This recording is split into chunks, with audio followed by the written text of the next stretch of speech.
جی میرا سوال یہ ہے کہ اللہ میاں سے کیسے دعا کرنی چاہیے کہ اللہ میاں اس دعا کو جلدی قبول کر لیں؟ کیسی دعا کرنی چاہیے؟ پہلے تو اپنی حالت کو دیکھنا چاہیے کہ کیا میں اللہ تعالیٰ نے جو مجھے حکم دیے ہیں کہ یہ کرو ان کو کر بھی رہا ہوں کہ نہیں۔ اللہ تعالیٰ نے حکم دیا ہے کہ تم لوگ 5 نمازیں پڑھو، وقت پہ ادا کرو، تو کیا تم 5 نمازیں پڑھتے ہو؟ اللہ تعالیٰ کہتا ہے کہ میرا ذکر کو یاد رکھو، تو اللہ تعالیٰ کا ذکر کرتے ہو؟ اللہ تعالیٰ کہتا ہے مجھ سے دنیا کے باقی ہر چیز سے زیادہ بڑھ کے محبت کرو، تو کیا وہ محبت کرتے ہو؟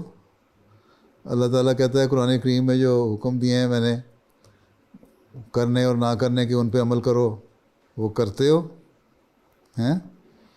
یہ ساری شرائط پوری کرنے کے بعد اللہ تعالیٰ کہتا ہے میرے سے دعا کرو، پھر تم میرے صحیح بندے بن جاؤ گے، اور جب بن جاتے ہو تو پھر میں تمہاری دعائیں قبول کرتا ہوں ہیں۔ اللہ تعالیٰ کہتا ہے میرے پہ ایمان تمہارا پختہ ہونا چاہیے، یہ یقین ہونا چاہیے کہ میں دعائیں قبول کرتا ہوں، اور اگر کوئی دعا نہ بھی سنوں تو یہ سمجھ لو کہ یہی اللہ تعالیٰ کی بہتری تھی، کہ یہ کام جو تھا میرے لیے بہتر نہیں تھا، اس لیے اللہ تعالیٰ نے اس دعا کو قبول نہیں کیا۔ پھر حضرت صلی اللہ علیہ وسلم نے فرمایا کہ دعا کرنے کے لیے ضروری ہے جب اللہ تعالیٰ پہ تمہارا ایمان مضبوط ہو اور اللہ تعالیٰ کے حکموں پر عمل کرنے والے ہو، تو پھر درود شریف بھیجو حضرت صلی اللہ علیہ وسلم پہ۔ صلی اللہ علیہ وسلم نے فرمایا کہ جو دعا درود کے بغیر ہوتی ہے وہ زمین آسمان کے درمیان لٹک جاتی ہے، ٹھیک ہے، میں پہلے بھی کئی دفعہ بتا چکا ہوں۔ تو درود شریف زیادہ پڑھنا چاہیے۔ تو یہ نہیں ہے کہ ایک نہ بندہ نماز پڑھ رہا ہو، نہ قرآن پڑھ رہا ہو، اپنی مرضی سے اپنا سارا وقت گزارے، اور جب کسی مشکل میں پڑے تو آ کے سجدہ کر کے کہہ دے، 2 دن نماز پڑھ کے کہہ دے اللہ میاں میری دعا قبول کر لے، اور اس کے بعد پھر جب کام ہو جائے تو پھر چھوڑ دے۔ اللہ تعالیٰ کہتا ہے ایسے لوگ بھی ہیں جو سمندر میں پانی میں گھر جاتے ہیں اور طوفان ان کو پکڑ لیتا ہے تو بڑی دعائیں مانگتے ہیں، اللہ تعالیٰ ہمیں بچا لے بچا لے بچا لے، ہم تیری عبادت کریں گے، اور جب خشکی بھی پہنچ جاتے ہیں تو اللہ تعالیٰ کو بھول جاتے ہیں۔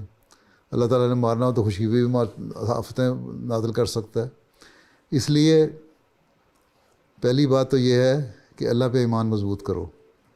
جب ایمان مضبوط ہو جائے پھر اللہ تعالیٰ سنتا ہے۔ یہ تو نہیں ہے کسی دوست کو، دنیا دار دوست کو بھی تم جب دوست بناتے ہو تو اس کو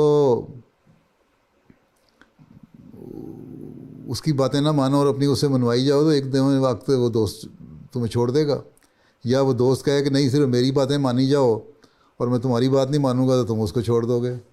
تو یہ تو اللہ تعالیٰ سے دوستی کا معاملہ ہے، دوستی کا تعلق رکھو تو پھر ٹھیک ہے، ٹھیک ہے، پھر اللہ تعالیٰ سن بھی لیتا ہے، اور اگر کوئی دعا قبول نہیں کرتا تو پھر بھی دل میں تسکین پیدا ہو جاتی ہے، دل میں سکون پیدا ہوتا ہے کہ اگر اللہ تعالیٰ نے نہیں بھی سنی تو تب بھی میرے لیے بہتر ہوگی۔ آدمی پھر پریشان نہیں ہوتا، پھر فکر نہیں ہوتی، پھر ڈپریشن میں نہیں پڑ جاتا انسان، ٹھیک ہے، سمجھ آئی؟ جزاک اللہ جی۔ چلو۔